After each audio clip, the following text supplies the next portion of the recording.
온갖 진수성찬이 다 올라와 있는데 이게 밥 먹는 건지 뭐 돌을 씹는 건지 뭐 전혀 알지 못합니다. 자, 이런 가정에서 가장 신경 써야 되는 게 무엇이겠습니까? 밥맛을 좋게 하기 위해서 이 요리사를 좋은 음식을 준비하는 게 아닙니다. 혹은 바깥에서 더 성공하고 와야 되는 것도 아닙니다. 좋은 가구, 좋은 테이블로 식탁을 차려야 되는 것도 아닙니다. 그릇을 바꿔야 되는 것도 아닙니다. 무엇입니까? 화목한 가정을 만드는 것입니다. 화목한 가정이 이루어지지 않는 그 가정에서 만드는 모든 것은 다 독이고요. 사람을 죽이고 생명을 단축시키는 것들입니다. 그것은 인간에게도 마찬가지예요.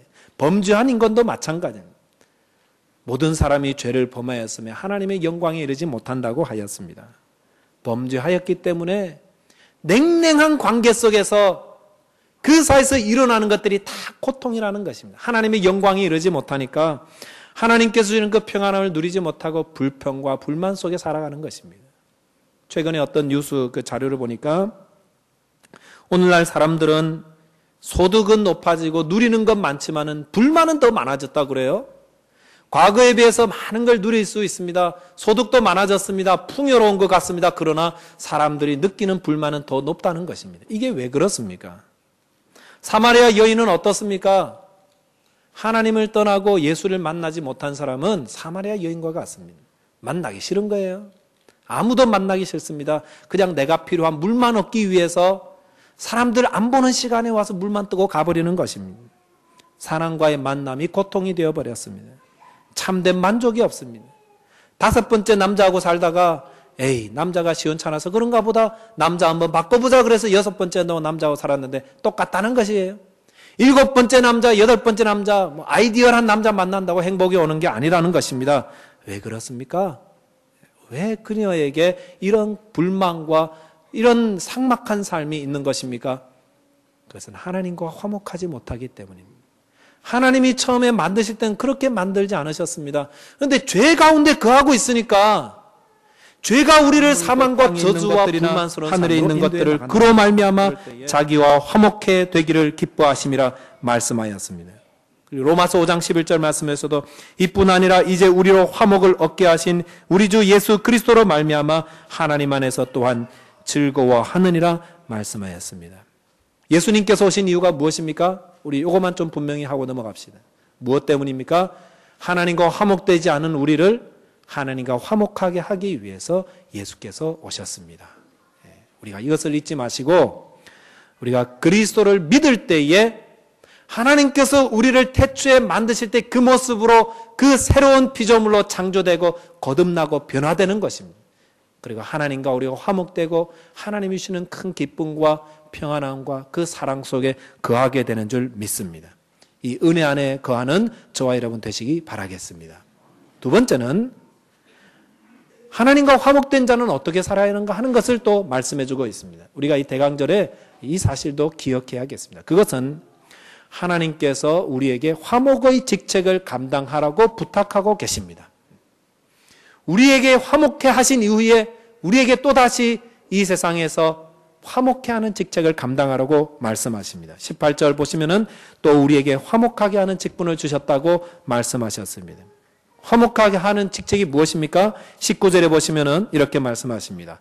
곧 하나님께서 그리스도 안에 계시사 세상에 화목의 직책을 감당케 하셨습니다. 이 땅에는 두 종류의 사람이 있습니다. 화평을 깨뜨리는 사람과 화평을 만드는 사람입니다. 화평을 깨뜨리는 건 참 쉬운 것 같습니다. 흥 하면 그냥 뒤돌아보면 이 화평이 와장창 다 깨져버립니다.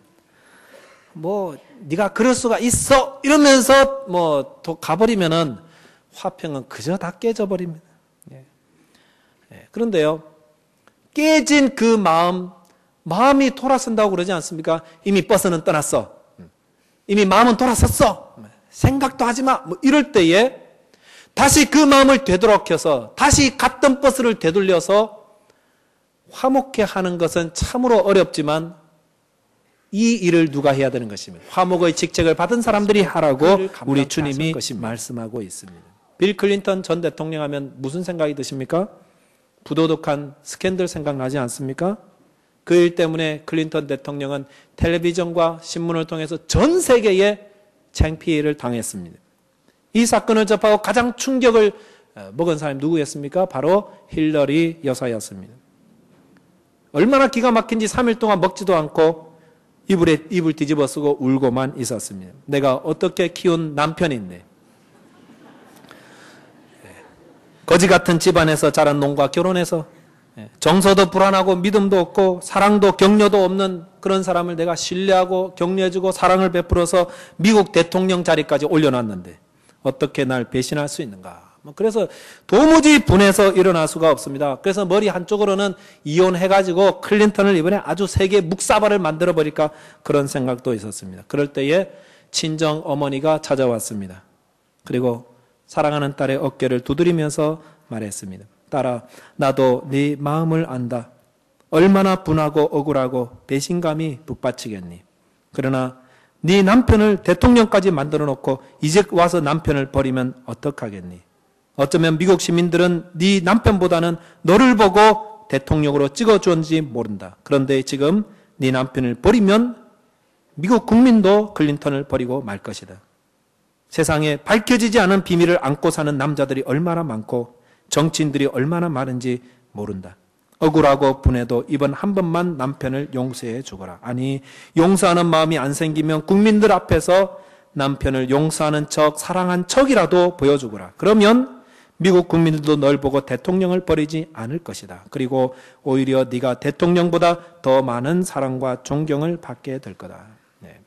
이 말에 힐러리가 감동하고 눈물을 흘리면서 마음을 다잡고 다시 이렇게 묻습니다. 어머니 말씀은 제가 다 할 수 있습니다.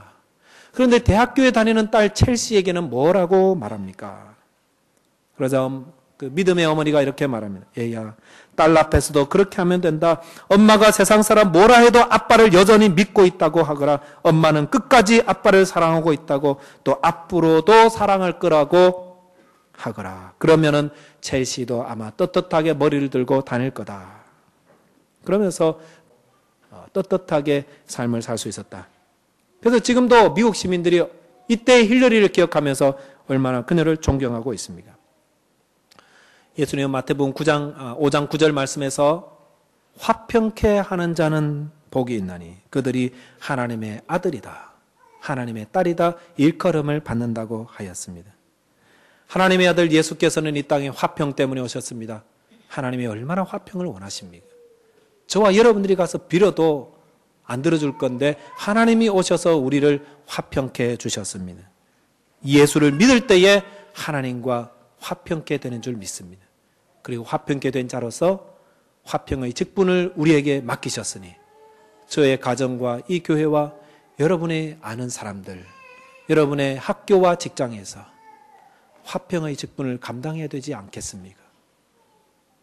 기도하겠습니다.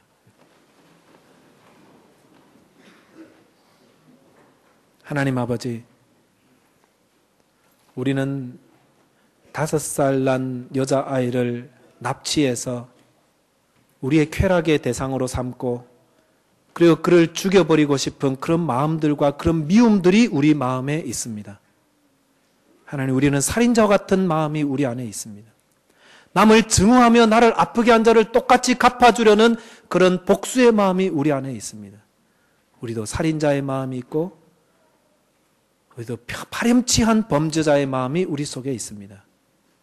주님, 이러한 우리를 불쌍히 여기셔서 하나님께서 하나님의 아들 예수 그리스도를 이 땅에 보내시고 우리 죄를 대신하여 십자가에서 죽게 하심으로 우리 죄를 담당하시고 우리와 하나님을 화목케 하여 주심을 감사합니다. 믿음으로 하나님 예수를 믿는 자에게 이 은혜를 주셨사오니 믿음으로 날마다 주님께 영광 돌리고 하나님께 영광 돌리며 하나님을 기뻐하는 자로 하나님의 자녀로 살게 해주시고 화목된 자로 화목의 직책을 우리에게 부탁하셨으니 우리도 우리의 삶의 자리에서 우리의 입술로 주님의 이름을 증거하고 우리의 이웃들을 용서하며 화평의 사람으로 살아가게 도와주옵소서. 하나님의 아들, 딸 되게 하여 주옵소서. 우리 주 예수 그리스도 이름으로 기도하옵나이다.